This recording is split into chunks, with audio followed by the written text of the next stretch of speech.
আধুনিক জীবনে আজকাল স্টিল এখনও মানুষ বিবাহের জন্য জোটক বিচার করে এবং সেই জোটক বিচারে মূলত কি দেখা হয়? মূলত দেখা হয় হরোস্কোপ অনুযায়ী কতগুলো গুণ, অর্থাৎ কিনা 36টা গুণ মিলল কিনা। এটা কতটা বিজ্ঞানভিত্তিক বা কতটা মানে কার্যকরী এটা আমি জানি না, কারণ অনেকেরই জোটক বিচার হওয়ার পরেও দেখেছি ডিভোর্স হয়ে গিয়েছে।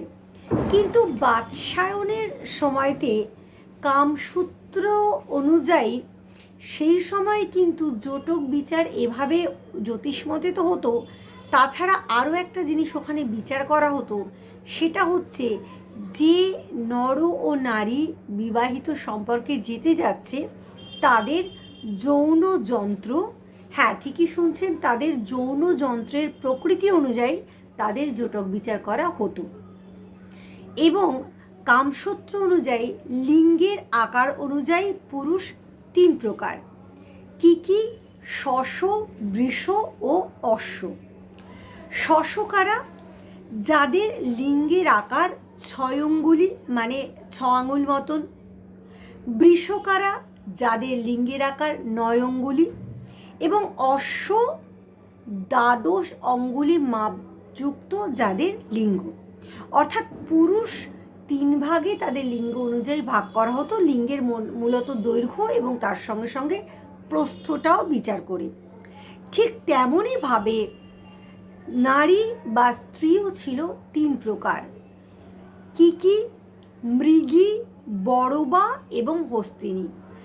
মৃগী যারা, অর্থাৎ হরিণী প্রকৃতির যে নারী, তাদের যোনিযন্ত্র বা অ্যাকচুয়ালি ভ্যাজাইনাল প্যাসেজ অর্থাৎ ওপেনিং এবং টোটাল পাথওয়েটা মৃগীর ক্ষেত্রে ছিল 6 আঙ্গুলি মাপের।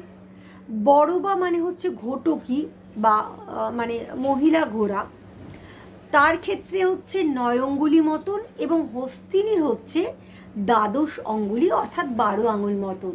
অর্থাৎ দেখতেই পাচ্ছেন যে এটা পুরুষদের ক্ষেত্রে যেমন অঙ্গুলি মাপ অনুযায়ী ভাগ, এবং স্ত্রীদের ক্ষেত্রেও কিন্তু তাদের যৌনযন্ত্রগুলো হচ্ছে লম্বা ও চওড়া অনুযায়ী মাপ।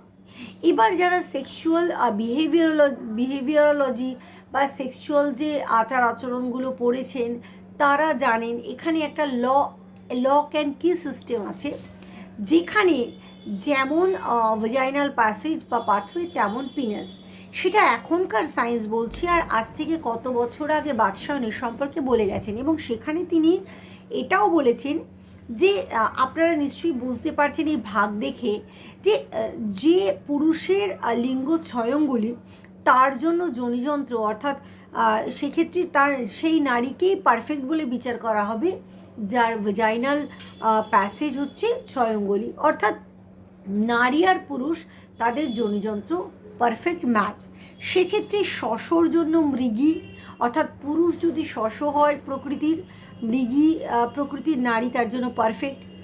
বৃষ প্রকৃতির পুরুষের জন্য বড়বা বা ঘটকি প্রকৃতির নারী তার জন্য পারফেক্ট, এবং অশ্ব প্রকৃতির পুরুষের জন্য হস্তিনী প্রকৃতির নারী পারফেক্ট।